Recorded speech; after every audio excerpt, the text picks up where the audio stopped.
West Texas town of El Paso, I fell in love with a Mexican girl. It's hard to imagine country music without this song, a sweeping ballad about love, danger, and the desert night. But behind El Paso was a man with a story just as dramatic, a man who shouldn't have become a star, who lived two completely different lives, and who raced against both time and his own heart. This is the life of Marty Robbins, told from the beginning. Chapter 1. A hard start in the Arizona desert. Marty Robbins was born Martin David Robinson on September 26, 1925, in Glendale, Arizona. He came into a world marked by poverty, dust, and uncertainty. His family struggled constantly. Money was scarce, tempers were high, and the Great Depression made everything worse. He didn't have toys or vacations or comfort. What he did have was imagination. Young Marty spent his childhood roaming the open land, staring at the horizon and dreaming. He loved cowboy stories, not for the violence but for the freedom. The desert wasn't empty to him, it was alive. A place where anything felt possible. But reality wasn't gentle. His parents divorced when he was a teenager, and Marty left school early, drifting between odd jobs trying to survive. He worked on farms, in construction, and anywhere he could earn a little money.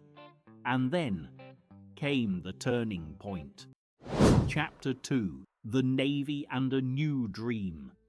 In 1943, at just 17 years old, Marty enlisted in the United States Navy during World War II.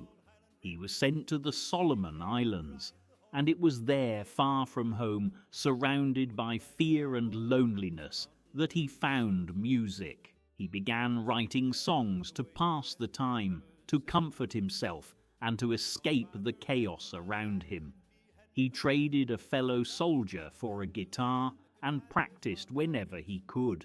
When the war ended, Marty returned to Arizona a different man. He had no money, no stability, no plan, but he had a dream now, a dream made of melodies and stories. He started performing in small bars, on street corners, and eventually on local radio.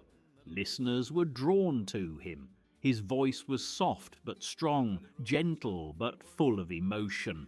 He wasn't trying to imitate anyone, he just sounded like himself. And soon people began to notice. Chapter 3. The First Breakthrough. By the early 1950s, Marty started getting opportunities on Phoenix radio stations. His ability to mix Western storytelling with smooth vocals made him stand out. It wasn't long before this caught the attention of Columbia Records. They signed him, and Marty Robbins, the Arizona kid who grew up with nothing, suddenly had a shot at the big time. In 1956, he released Singing the Blues, which shot straight to #1 on the country charts. But Marty didn't want to be predictable. He didn't want to be boxed into one sound. So he experimented. Ballads, rockabilly, Hawaiian-influenced music. He tried everything. Then, in 1957, he was invited on to the Grand Ole Opry. One time with the Grand Ole Opry show, and I had a show in Phoenix, just me and the guitar playing and singing, and he came up to be on my show, plugged the Grand Ole Opry show that was playing in Phoenix, and he liked my singing, and it made me happy, and I think so much of Jimmy Dickens for that he stood and listened to me. He said he liked my singing, and he was going to speak to CBS Records when he got to California. He did. CBS came to Phoenix, Arizona, to listen to me and signed me up. So the people that don't like my singing, don't blame me. Blame Jimmy Dickens. That single moment changed everything. The kid who once stared at the Arizona desert now stood on one of the most respected stages in country music, and from there, his legend only grew. Chapter 4. The Birth of El Paso. In 1959, during a long drive through Texas, Marty started writing a story, one that came to him so quickly It felt like he was remembering it instead of creating it. A cowboy in love, a jealous rival, a gunfight, a final ride toward a woman he could never forget.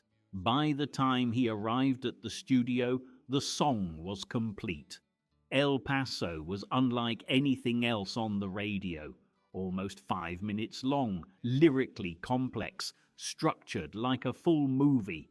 The record label wasn't sure, but Marty believed in it. And when it was released, it became one of the most iconic Western ballads in history, topping the Billboard charts and creating an entire trilogy of songs. To this day, El Paso remains a masterpiece of musical storytelling, and its success marked the peak of Marty Robbins' career.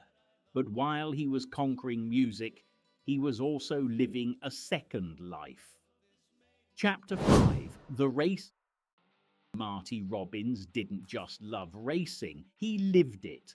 When he wasn't performing, he was behind the wheel of a stock car, competing in NASCAR events. Other musicians relaxed on days off. Marty tightened his seatbelt and pushed his car to dangerous speeds. He wasn't doing it for publicity. He didn't need the attention. He did it because racing was pure adrenaline, freedom in its rawest form. But it came with a price. Marty survived multiple crashes, including one that left him seriously injured. Doctors warned him. Friends begged him to stop. Well, I think I'm a careful driver. Now, as far as being as a good driver, I think you better ask the other drivers about that. But I don't think I get in their way. You know, I try to stay out of the way of the fast ones. And I find me one that's about my speed, and I chase him all day long. You see? But Marty Robbins never quit something he loved. Not music, not racing, not even when his health began to deteriorate. Chapter 6: The Heart That Couldn't Keep Up. By the 1970s, Marty's heart was failing him.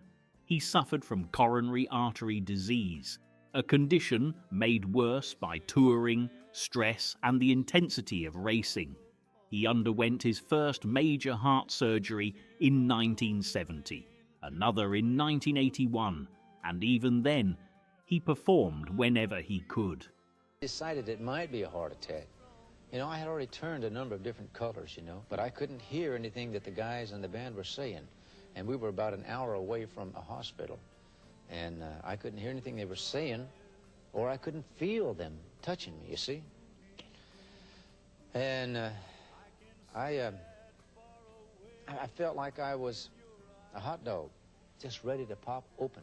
You know, I had such a terrible pain in my chest. People who knew him say Marty never complained. He kept his kindness, his humor, and his calm spirit until the very end. But on December 8, 1982, after complications from yet another heart surgery, Marty Robbins passed away. He was only 57. Country music lost a storyteller, racing lost a competitor, and America lost one of its most versatile, most genuine artists.